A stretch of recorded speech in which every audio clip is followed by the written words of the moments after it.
Alam niyo ba na kahit pa sa flight ni Justin Brownlee, may humaharang pa rin sa kanya para hindi siya makapunta sa PBA? Bakit kaya nangyayari ito kay Justin Brownlee? May kinalaman kaya ito sa nangyayari sa kanyang pagpositibo sa doping test, kaya pati yung flight niya binaboy. Kaya si Coach Tim hanggang ngayon, hinihintay pa rin siya at may bago na naman tayong trade rumor na pag-uusapan. May kukuhanin daw na big man ng isang SMC team at ang big man na to, siya pala naging Rookie of the Year.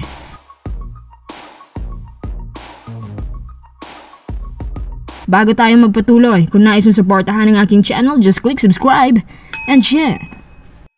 Alam niyo ba na plano palang pumunta ni Justin Brownlee para suportahan ang Ginebra sa kanilang mga laban, pero ang nangyari, pati ba naman sa flight niya, haharangin siya?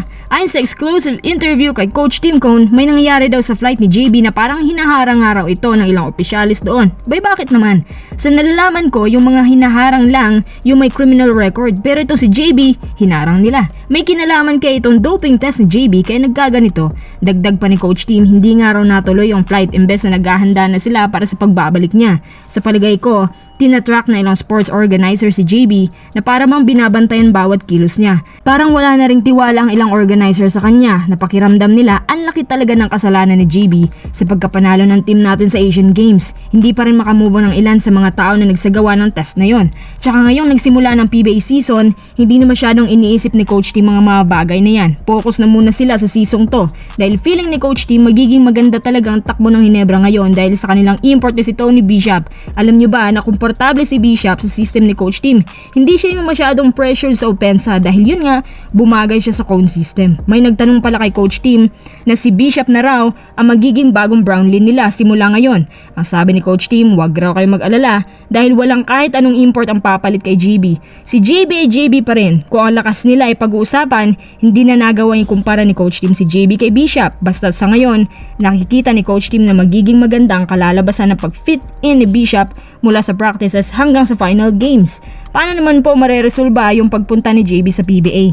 Hindi na muna dinetalye ni Coach Tim ang lahat. Pero sa nalalaman ko, may kailangan lang sigurong i-process si JB tungkol sa sarili at pagkatao niya. Mukhang dadaan nga ito sa ilang pagsusuri bago pa man si JB payagan na mag-flight. Sana nga matapos ng isyong yan kasi kahit man lang suporta sa bench, si JB talagang wala pa rin. Anyway, ulitin ko po habang naghihintay pa ng resulta ang lahat since nung umapila ang SBP, medyo tahimik at wala pang balita tungkol dyan. Ang lahat ng Ginebra Games ay inaalay nila para kay Justin Brownlee.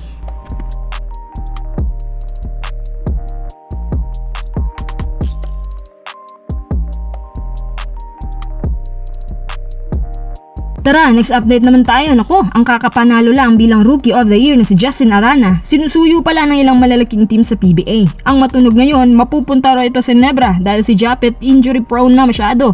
Kaya kailangan din nila ng panghalili na mas bata, ang mga binti.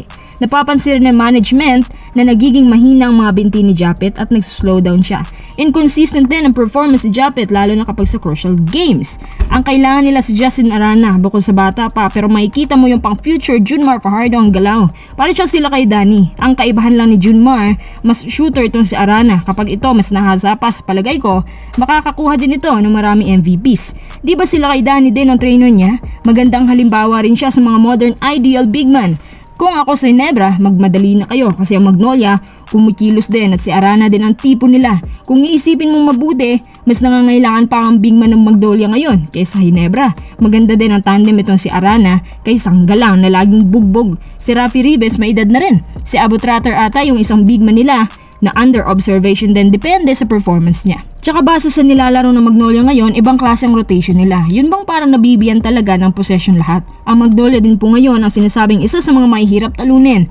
Sa isang banda, gandun din ang Ginebra. Dominant din ngayong season dahil maraming players na nakatanggap ng award mula sa kanila. At yun ang basihan nila na baka ang Ginebra back to finals ulit at ang nagkampiyon ng huling season ang siya namang mangangapa para depensahan ang kanilang title.